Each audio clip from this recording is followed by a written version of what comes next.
well, less of a kill, more of a small stabbing. Small What happened last time?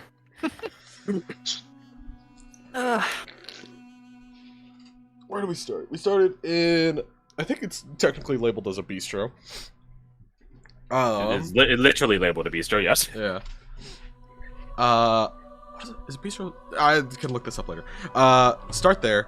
After Oriana has a very interesting interaction, being mildly possessed. Sajar fixed that aggressively, and we sat down, talked to Travis, kind of got a bit more details on what's really going on there, which is surprisingly self-explanatory. It's like, yeah, so your teacher's a little fucked. Kind of went AWOL, sent you all AWOL, also was teaching you wrong. Also, you were eating her blood.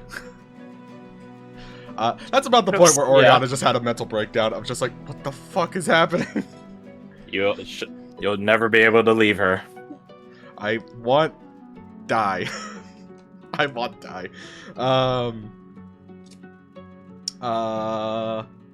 Focus. We had a conversation. We basically talked about what was happening. He was saying, we have to have basically some reason not to bring you back immediately. To which Sajar and Redain popped in and gave different bits of advice, or not advice, different parts of like why Oriana should stay. He wasn't really buying it at first, and then Redain and him went outside for a minute, talked, came back inside, and he's like, all right, you're good for now, at least until I tell the higher ups what I just got told. Along with that, we felt a weight grow heavier. And I think it's self-explanatory that it was like the little chain links that we had. They were about, I think, 20 pounds heavier, you said? Yes. Yeah. Imagine a chain link that could fit in your palm now being 20 times heavier.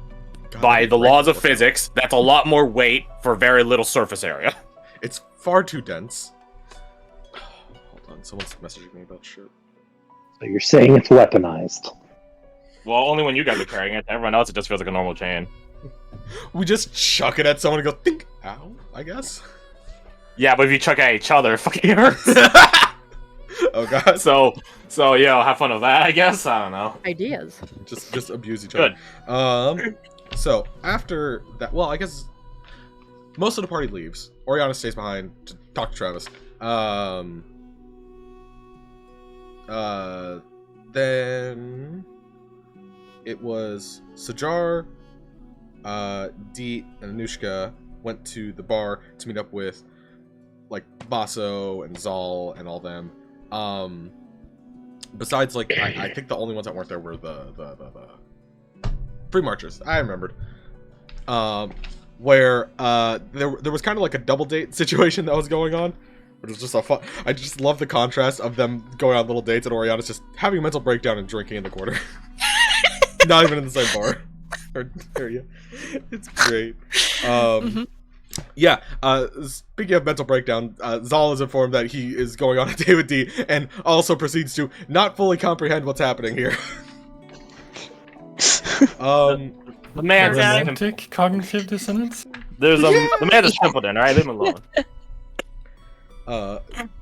Such a simple man. Sajar, during this time, ends up noticing something up with America to some degree. So they go for a walk and they have a conversation mostly about how she doesn't want to get sidelined. And Sajar's advice was, alright, bring that up. Like, people won't just, like, brush you off. We're a team. You can talk to your people if you want to be a part of the thing. I was like, okay. Yeah, like, Redain was just suggesting, like, you would be better in this position. And she's like, I don't want to be in that position. Your coping mechanism is my coping mechanism. Do what you want. Do what you want. Do what you want. Keep in mind, that's not the whole only thing that she wanted to talk about. It's the merit of doing that. Yeah. Yes. Yeah. And then they end up going back to the bar where Tolas is just a little worrywart, and I found that very adorable. Meanwhile, I think everyone was there for that one. Yeah. I think this is before the two dates end up splitting, was the dog interaction. 100% before it split, yes. Okay. yeah, dogs got out. Those 4 people don't know what happened. We'll come back to how that happened in a minute. They get out. The like stable master is like trying to chase them down. The Slayer, Mallory, I remembered the name, is also chasing them down. It goes better than expected, considering Mallory ended up seeing the parts of our group that are less liked by her. Racially profiled is another terminology. They managed to not get murdered on the spot and get the dogs back to the place where the stable master's like, here, look, the gate is locked, nothing happened, someone like came in here, I'm doing my job right. Fucking love that guy. Let's see. That goes on. Nushka talks to Amber about what she's been up to, which was basically looking into some guild stuff to try and get assistance with her weird things of I steal just esoteric things from people now instead of like a coin or whatever. And it's like, how did you get weird? What is happening over here in the corner? What's happening? She sort of was doing that. She didn't go looking for guild stuff. It's more she went to go check in with the guild, and then someone that she recognized stopped her and taught her this talent. So wild bullshit. There's also a point where I'm gonna sneak in there of Crash pointed out last night. We haven't really been paying a lot of attention to the core NPCs besides kind of Amber. That's fine by me. That's a fun fact. Lambert's well, no, been doing some fun I'm stuff. pointing it out because like if some crazy bullshit happens with them in the next fight, this is why, because we weren't paying attention. Lambert has a fun ritual he'd like to clue you guys in on if you guys were willing to participate, but that's about it. Yeah, so anyways, Dark should decide. Silas, this is going back a tiny bit to when the bistro thing was happening, when everyone was like leaving. Silas ended up leaving by themselves. Went to, I think they were trying to find Ichabod. Couldn't really find him until they got to the actual inn, where Ichabod, for some strange reason, really smelled like dog for the moment. Really weird. Anyways. Omnipotent talks with... Why are you letting me see? Like, just kind of talk about Ichabod, and like, kind of what he is and why he do, and that he's not, always paying attention to everything Silas is doing. He also mentions that, like, you can't see him unless he lets you see him. So, Silas is special, TM. I don't know if there was a lot. It was just like a nice conversation with Silas and their god. Well, Loa. Renane ends up going talking to captains, where I think O was saying like, oh yeah, I had like all these arguments. I was gonna like try getting all this stuff, and they just hand it over in like a fucking carrying case and everything. I was like, oh shit, damn, that's a lot of cool stuff. Hey Blair, you're being volunteered to help us carry it back. And then he ends up getting some rapport with Captain Blair. Brings her to the Kolnog Commons. I remember the name for once. And just kind of talking with her until a chunk of our group shows up again. Where we all kind of interact with her, like kind of learning her backstory and like why she does what she does and how she do what she do.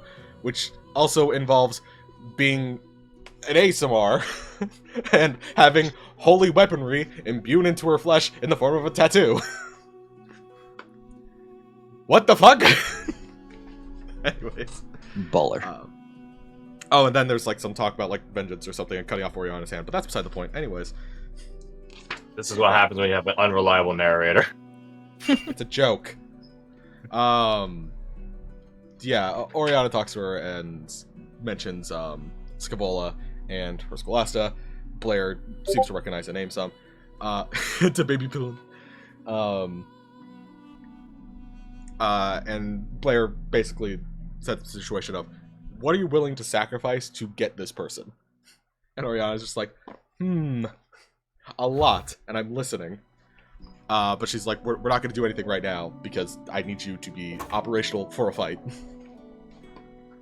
And it's like, okay, you know what, respectful. And that's kind of where we left off. Well, Renane bid Blair farewell, but we're possibly going to do some backtracking stuff. Maybe. Not 100% sure if that's exactly happening. And there you go. I think that was everything. It's up to everyone else. Minus Alec. He gets a free pass. You watch the VODs. Yeah. The saving throw thing wouldn't have worked unless Silas was there to tip it. Mm-hmm.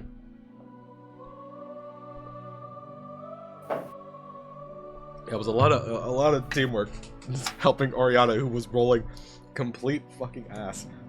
I rolled like a fucking 12. You and me both. Meanwhile, you have... Oh, actually, no. You have a plus 12, which is the only compensating factor for you keep rolling a 4. The numbers look nice, but then you thought about all the calculation that got into them. Oh, it's a 16. Wait a second. So, let's get into it. We start by going the butt, Shooting the robot in the head. reviving the body, per usual. Let's do this one. So, you start with going back approximately for some hours to Oriana. You are in the midst of talking with Travis and, well, not really talking with the other two Scholastica members, but they are present. They're present. Does she ever...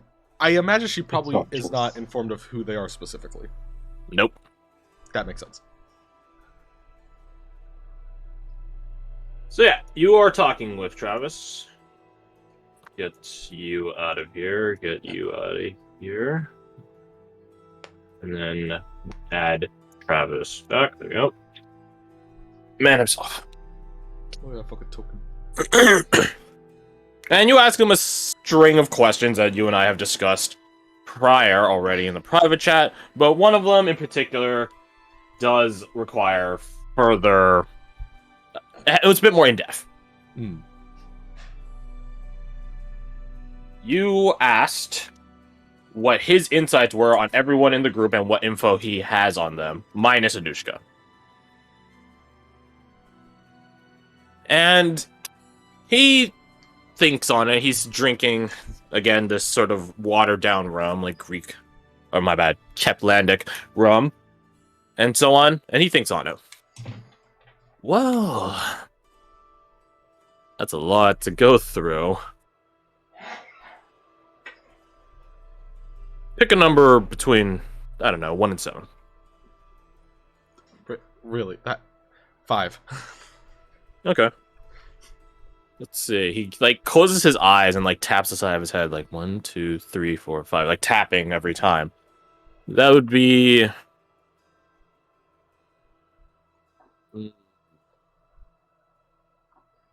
He gets a smirk on his face. You're a new friend. He opens his eyes, gives you a smirk. The one that walked that kid home.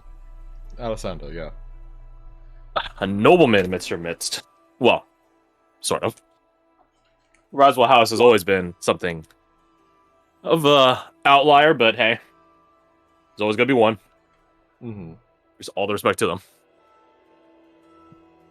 He has a pretty decently categorized, chronicalized military history. Military history. Some successes, some failures, but isn't everyone's. True. That being said, he has been the leading person on a number of those operations that, for better or worse, went well or bad. The most recent one, I'm sure you're well aware, is the one that put him in the cradle. Alright.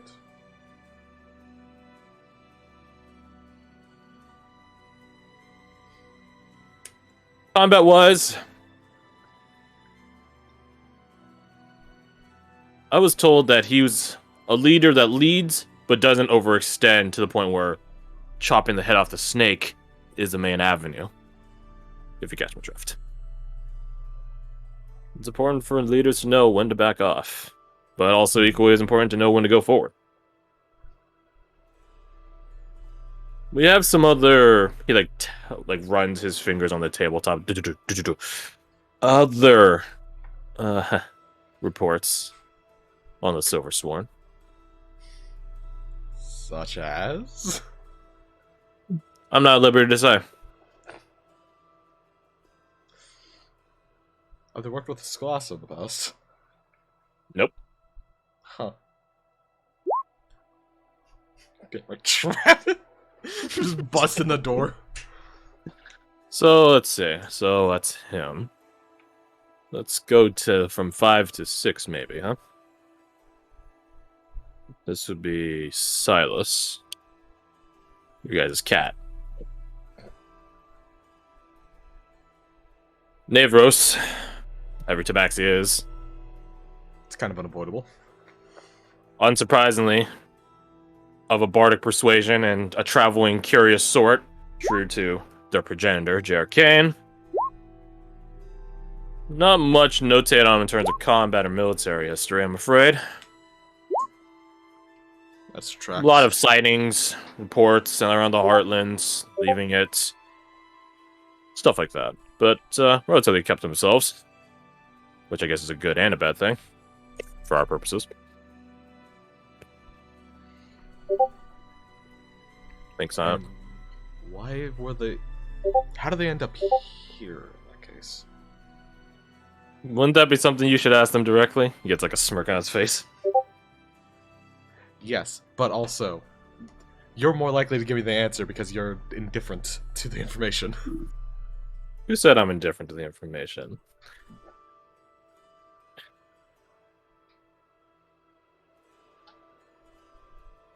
The wanton travel desire, travel lust of J.R. Kane can weigh heavy on certain tabaxis. You'd be surprised. Let's see. He taps the side of his head, thinking about it again. So, the guy that knocked you out of your little stupor just now, Sajar, or the immensely long portfolio name, which literally goes down the entire fucking spine of the volume. She just like a dismissive wave of the hand. It's like, yeah, we know. Don't need to go over the whole thing. He's like closes his eyes and like really focus. Sajar, Balash, I give up. I would try, but to be honest, I would mess that up. Just sneezes in the corner. Exchangian boasts a semi-Frijaran heritage. Most Exchangian natives do, unsurprisingly. In tune with the Frijaran culture, Sans take all religion and all of that. Let's see. Relatively renowned Jor, craftsman. Ran amok of his, he has like air quotes, friend. Melvin. We have reports on him too. Nothing worth doing though. Any idea where he is currently? Nope. Well, I don't read reports I don't gotta read. that makes sense. That's what we call plausible deniability. Just because I had access to it doesn't mean I read it. We're well aware of the draconic connection he and his lineage has. Nothing terribly heretical until he starts acting on it against provincial forces. It's one of those learn to live with it moments. And besides, the exchange is a hot zone of activity anyways. It's not worth trying to start rooting out people for their beliefs, lineages, or whatever. At some point, you're going to be rooting out the entirety of the exchange. He gets like a smirk on his face. I suppose history would dictate that. But hopefully history doesn't repeat itself. It's a bloody endeavor doing all that. But if it does end up happening, I imagine we're probably the ones getting called in.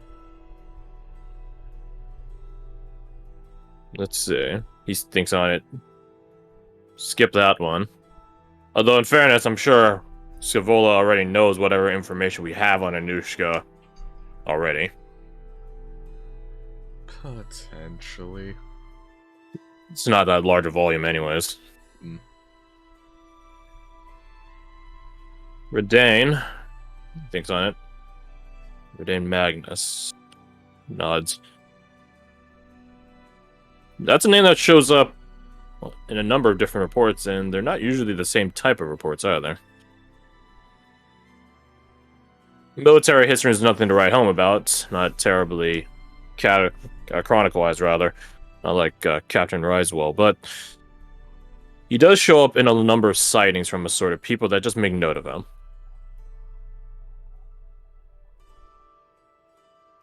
Given what I've experienced on so far, I can see why. Aside from that, he gets like a smirk on his face. I didn't actually have access to the entire portfolio. That's ominous. He shrugs. Maybe. Maybe not. If it's information I'm not supposed to be privy to, I'm not going to push for it.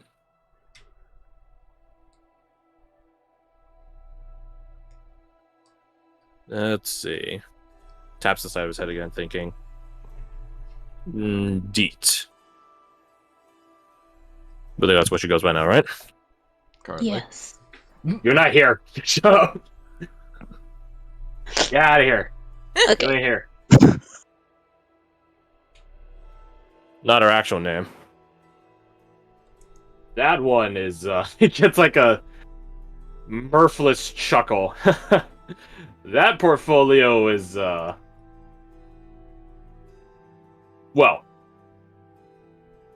A mess. It's got a lot of warnings.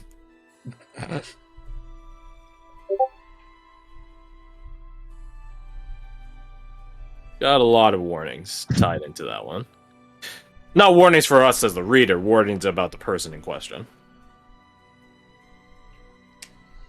Connection warnings, predominantly. That tracks Elven heritage. But I'm guessing it's more than just, oh, they're an elf. It's more, well, it is related to that. He wags a finger at you. It is related to that. Elves certainly do have this natural penchant for espionage and spy work. Or saboteur work. And sleeper agents.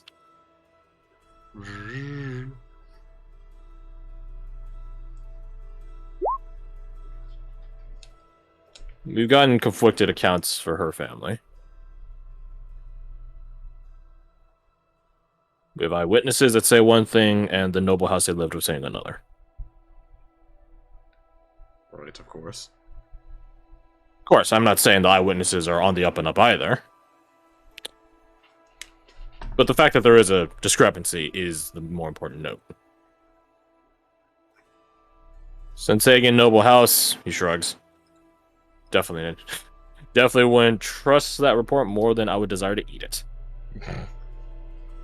And it is a lengthy report.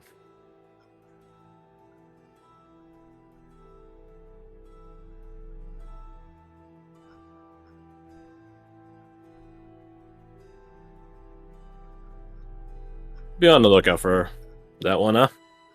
Mm-hmm.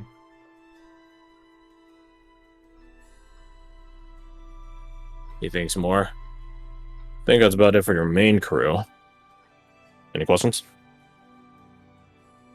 I mean, it seems like most of the questions I'm asking are either you're not at liberty to say or you don't know, so not really. He shrugs. I'm acquainted to be Archsage very near. I don't know everything. Neither does Scalasta. But it's not a point of trying to know everything. It's about working with what you got. Mm.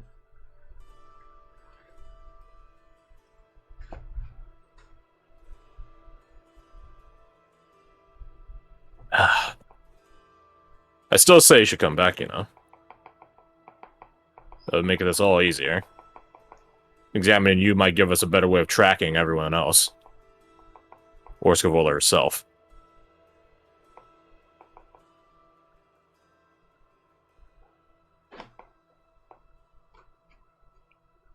Here's the problem out of game. I don't super have a reason for her to want to stay and not just go back with them to solve the problem.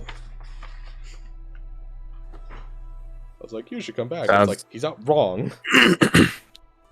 Well, then you, my friend, have to do what's called character development. And I don't mean dying or losing an NPC that you care about or having a PC die. Not that character development, the actual character development.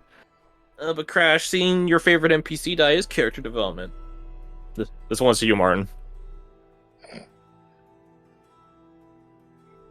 He wasn't my favorite, but he was a homie.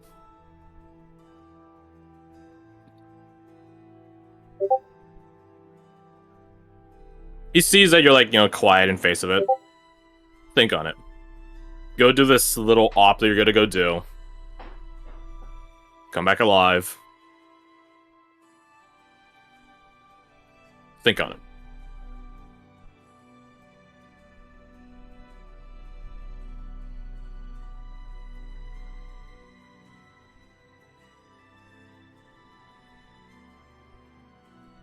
Anyways, was there more? You made it sound like there was different portfolios you were thinking of. I mean, that's all the ones for the main people, yeah. I didn't do as much reading for all the other ones. Alright. I know you have an illegal Nevros in your company. I know you have someone connected to the guild in your company. I know you have a wanted deserter in your company. I just kind of like rubs one eye. It's like, yeah.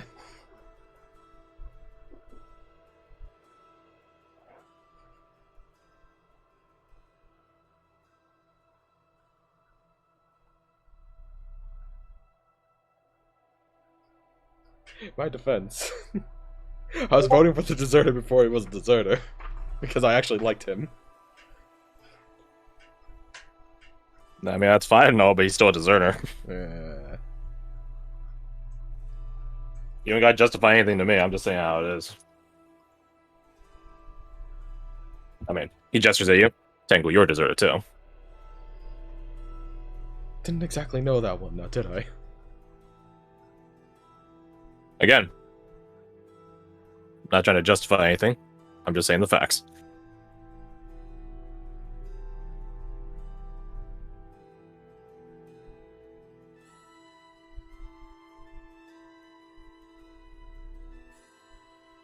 So,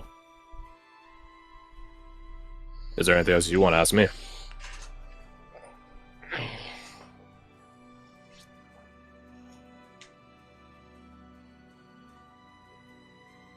If not, you gotta go report back.